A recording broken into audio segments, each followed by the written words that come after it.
मणिपुर में दूसरे और अंतिम चरण के लिए चुनाव के लिए मतदान शुरू। 22 सीटों के लिए हो रही है वोटिंग। सुबह 7 बजे से ही मतदान केंद्रों पर लगी कतार। सुबह 9 बजे तक 11.40% वोटिंग। आज मणिपुर के 6 जिलों के लिए हो रहा है मतदान। 92 उम्मीदवारों के चुनावी भाग्य का होगा फैसला।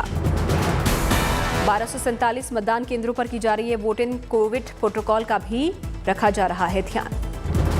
मतदान के दौरान सुरक्षा के कड़े इंतजाम। 20,000 केंद्रीय अर्धसैनिक बलों को सुरक्षा में किया गया तैनात। यूपी में 7वें और अंतिम दौर के लिए मतदान के लिए प्रचार का आज आखिरी दिन। सभी पार्टियां आज झोंकेंगी पूरी ताकत। 7 मार्च को आखिरी चरण में यूपी के 9 जिलों की 54 सीटों पर डाले जाएंगे वोट। 7वें चरण में 613 उम्मीदवारों की किस्मत का होगा फैसला। 2017 में बीजेपी ने 75% सीटों पर जमाया था कब्जा। 7वें चरण के चुनाव प्रचार के लिए मोदी आज जनसभा को करेंगे संबोधित। वाराणसी में मौजूद है पीएम मोदी। गृह मंत्री अमित शाह आज जौनपुर में रैली को करेंगे संबोधित। बीजेपी के उम्मीदवारों के लिए मांगेंगे वोट। आज सीएम योगी की 2 रैलियां भदोही और आजमगढ़ में भरेंगे हुंकार। चुनाव प्रचार में बीजेपी अध्यक्ष जेपी नड्डा भी दिखाएंगे दम। भदोही में करेंगे जनसभा। स्मृति ईरानी और अनुराग ठाकुर भी बीजेपी के लिए मांगेंगे वोट। मिर्जापुर में प्रचार का कार्यक्रम। यूपी में चुनाव प्रचार के आखिरी दिन प्रियंका गांधी भी संभालेंगी मोर्चा। गाजीपुर के रामलीला मैदान में जनता से करेंगी संवाद। अंतिम चरण के चुनाव प्रचार के लिए वाराणसी पहुंचे अखिलेश यादव। काल भैरव के दरबार में लगाई हाजिरी।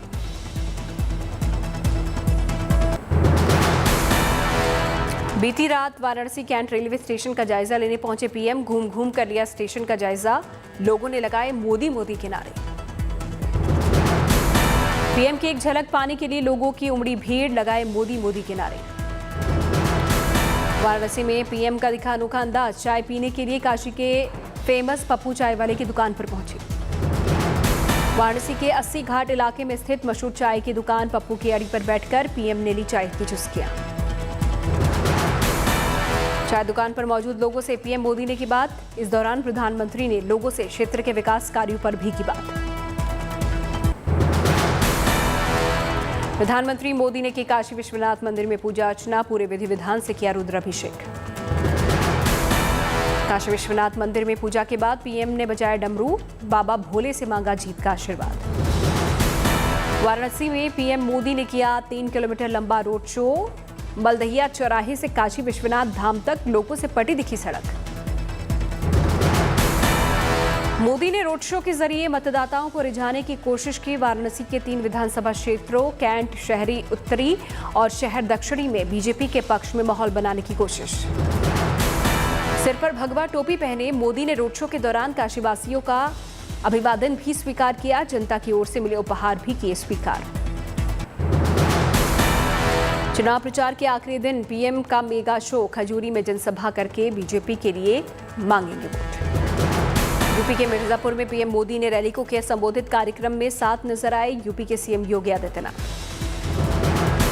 मिर्जापुर रैली में फिर परिवारवादियों पर बरसे पीएम मोदी। पीएम ने कहा, ये जो घोर परिवारवादी है इनका इतिहास एक पन्ना काली स्याही से रंगा हुआ है।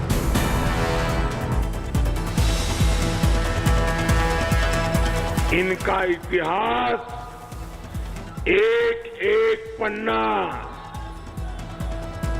काली स्याही से रंगा हुआ है। ये जो पीएम मोदी ने इशारों में विपक्षियों पर साधा निशाना। बोले, इनके इतिहास आतंकियों को छोड़ने का है, दंगाइयों की मदद करने का है। यूक्रेन पर रूसी हमले का आज 10वां दिन। कीव पर रूस कर सकता है फाइनल हमला। यूक्रेन ने रूस पर लगाए गंभीर आरोप। कहा, राष्ट्रपति भवन पर रूसी रॉकेटों ने किया हमला। नो फ्लाई जोन को लेकर अमेरिका ने दिया बयान। कहा, यूरोप में बड़े संघर्ष की वजह बन सकता है यूक्रेन में नो फ्लाई जोन। यूक्रेन को नो फ्लाई जोन से बाहर करने पर भड़के राष्ट्रपति ज़ेलेंस्की। नाटो के फैसले की निंदा। रूस ने यूक्रेन के खिलाफ तेज किया वार। रूस ने ओडिशा का एक पुल भी उड़ाया।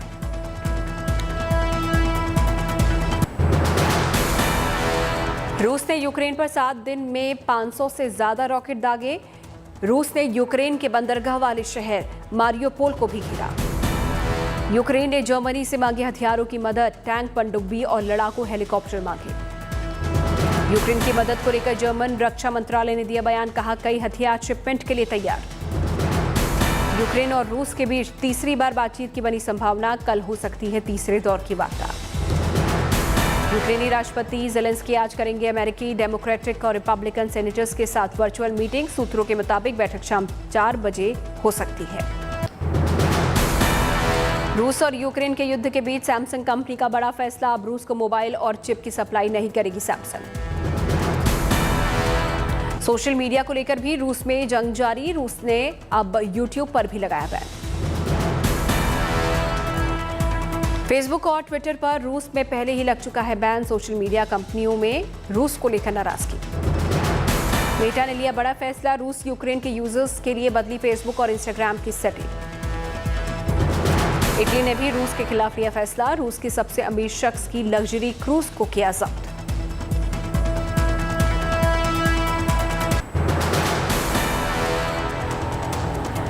यूक्रेन में फंसे भारतीय छात्रों को लेकर दिल्ली एयरपोर्ट पहुंचा एक और विशेष विमान। ऑपरेशन गंगा के तहत चलाया जा रहा है रेस्क्यू मिशन।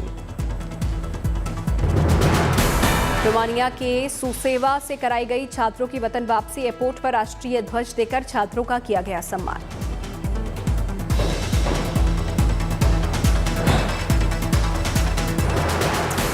आज 10 से ज्यादा उड़ानों के जरिए 2200 से ज्यादा भारतीयों को लाने की उम्मीद। दिल्ली के अलावा मुंबई में भी होगी लैंडिंग। ऑपरेशन गंगा के तहत 80 फ्लाइट की गई हैं तैनात। छात्रों को वापस लाने के लिए सरकार ने 2 दर्जन से ज्यादा मंत्रियों को दी जिम्मेदारी। बुडापेस्ट, बुखारेस्ट, रेजिजो, सुसेवा और कोसी से के रास्ते लाए जा रहे हैं भारतीय। यूएनएचआरसी में यूक्रेन संकट को लेकर हुई वोटिंग, भारत ने नहीं लिया हिस्सा। भारत के अलावा चीन, पाकिस्तान, सूडान और वेनेजुएला सहित 13 देशों ने नहीं लिया हिस्सा। प्रस्ताव के पक्ष में 32 वोट पड़े, जिनमें France, Germany, Japan, Nepal, Britain और अमेरिका शामिल।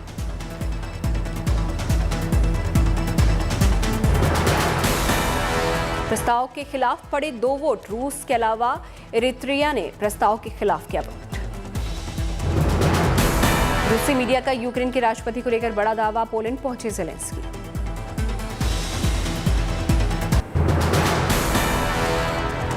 ज़ेलेंस्की ने की रूस पर और प्रतिबंध लगाने की मांग, पुतिन बोले पड़ोसियों के लिए गलत इरादे नहीं।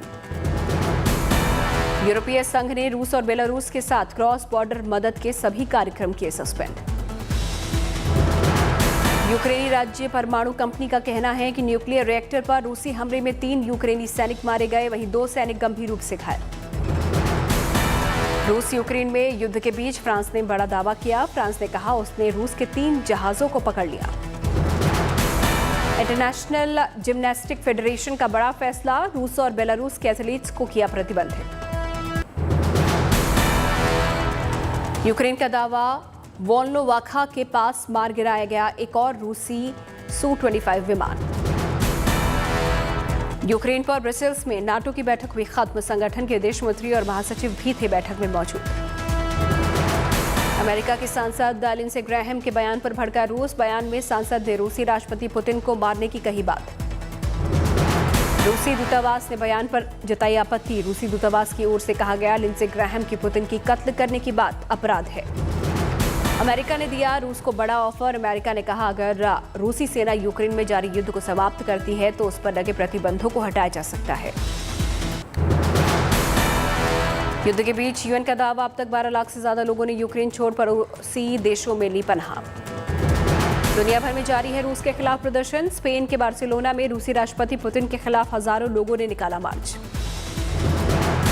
जर्मनी के म्यूनिख में लोगों ने लगाए स्टैंड विद यूक्रेन के नारे, इटली में भी लोगों ने कैंडल जलाकर शांति की अपील की। नेदरलैंड के द हेग में ट्रिब्यूनल ने रूस के खिलाफ युद्ध अपराधों की जांच शुरू की। सॉफ्टवेयर कंपनी ओरेकल ने रूस में निलंबित की अपनी सेवाएं, यूक्रेन के समर्थन में किया ऐलान। पंजाब चुनाव के नतीजों से पहले माता के दरबार पहुंची सीएम, चन्नी कामाख्या मंदिर में पहुंचकर की पूजा पाठ। मुंबई से सटे भांडुप के मॉल में लगी आग, मौके पर पहुंचे दमकल की 8 गाड़ियां।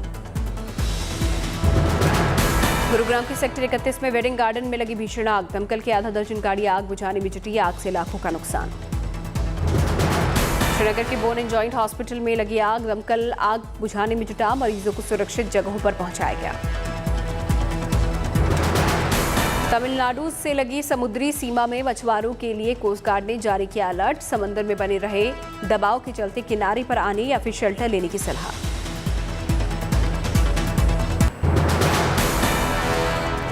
चंडीगढ़ में 22 किसान संगठनों का प्रदर्शन, कई मांगों को लेकर गवर्नर हाउस के बाहर जताया रोष। दिल्ली में केंद्रीय मंत्री नारायण राणे ने किया international summit 2022 on plastic recycling and waste management का शुभारंभ। पुणे के प्रोफेसर ने पेश की मिसाल, घर की छत पर बनाया ऐसा गार्डन जहां तितलियों का लगता है मेला, लोगों ने दिया बटरफ्लाई गार्डन का नाम। स्वास्थ्य सेवाओं के मोर्चे पर आई गुड न्यूज, लखनऊ के किंग जॉर्ज मेडिकल यूनिवर्सिटी में जल्द शुरू होगी किडनी ट्रांसप्लांट की प्रक्रिया। पहले चरण में किडनी ट्रांसप्लांट के लिए गंभीर रोगियों को मिलेगी प्राथमिकता, अगले महीने से ट्रांसप्लांट की सुविधा शुरू होने की उम्मीद। गांव की महिलाओं ने पेश की आत्मनिर्भरता की मिसाल, 5 स्टार होटल जैसा खाना पीने का सामान करती हैं तैयार, पिज्जा, केक, देसी घी के बिस्किट, पैटीज का करती हैं व्यापार। ये महिलाएं Punjab state rural lively mission के तहत पिछले 1.5 साल से चला रही हैं आजीविका bakery, institute of hotel management से ली है ट्रेनिंग। महाराष्ट्र में शुरू हुई 12वीं की परीक्षा, 14,85,826 छात्र परीक्षा में हुए शामिल। मेरठ में 9 घंटे की कड़ी मशक्कत के बाद पकड़ा गया तेंदुआ, वन विभाग की टीम ने किया रेस्क्यू। मंडी में अंतर्राष्ट्रीय शिवरात्रि महोत्सव की धूम, देवी देवताओं के दर्शन के लिए उमड़ा लोगों का हुजूम। भारतीय सेना ने सिलीगुड़ी कॉरिडोर पर किया हवाई अभ्यास, देश के पूर्वोत्तर सीमा पर किया गया ये ड्रिल सेना के रूटीन प्रोग्राम का हिस्सा। अभ्यास के दौरान भारतीय वायुसेना और स्पेशल फोर्सेज ने 20,000 फीट की ऊंचाई से टारगेट पर सटीक निशाने लगाकर किया हमला। बीएसएफ की स्पेशल महिला यूनिट शौर्य अभियान सशक्तिकरण सवारी 2022 पर हुई रवाना। 36 महिला जवानों का जत्था नई दिल्ली से कन्याकुमारी तक 5,280 किलोमीटर का करेगा सफर तय। देश के मशहूर फैशन डिजाइनर संजना जॉन ने ऑस्कर रेड कार्पेट कलेक्शन का किया प्रीव्यू, संजना ने बताया लोकल हैंडलूम कलेक्शन पर दिया गया है जोर। झारखंड के मुख्यमंत्री हेमंत सोरेन ने शहीद सैनिक के परिवारों को दी आर्थिक मदद, 10 लाख रुपए का चेक सौंपा। गुलमर्ग में मनाया गया 3 दिवसीय शीतकालीन उत्सव, भारतीय सेना ने कश्मीर पर्यटन विभाग के साथ मिलकर किया आयोजन। छत्तीसगढ़ पुलिस ने जामताड़ा में 2 साइबर अपराधियों को किया गिरफ्तार, साइबर अपराधियों के पास से नकद रुपए के अलावा मोबाइल और सिम भी बरामद। अयोध्या में कर्मचारियों को मतगणना के लिए दी गई ट्रेनिंग, 10 मार्च को विधानसभा चुनाव की होगी मतगणना। त्रिपुरा के मुख्यमंत्री बिप्लब कुमार देव ने अगरतला में 16 एम्बुलेंस का दिया तोहफा, हरी झंडी दिखाकर एम्बुलेंस को किया रवाना। महान स्पिन गेंदबाज शेन वॉन का निधन, 52 साल के वॉन ने थाईलैंड के विला में ली आखिरी सांस। खेल जगत की कई महान हस्तियों ने शेन वॉन के निधन पर जताया दुख, खेल प्रेमियों ने दी भावपूर्ण श्रद्धांजलि। विराट की सवेरे टेस्ट में द्रविड़ ने भेंट की कोहली को स्पेशल कैप, विराट ने किया शुक्रिया। अपने सभी टेस्ट में विराट 45 रन बनाकर हुए आउट, फैंस को था शतक का इंतजार। भारत सरकार ने किसी ई स्पोर्ट्स महासंघ को नहीं दी मान्यता, राज्यसभा में एक सवाल के जवाब में खेल राज्य मंत्री अनुराग ठाकुर ने दी जानकारी।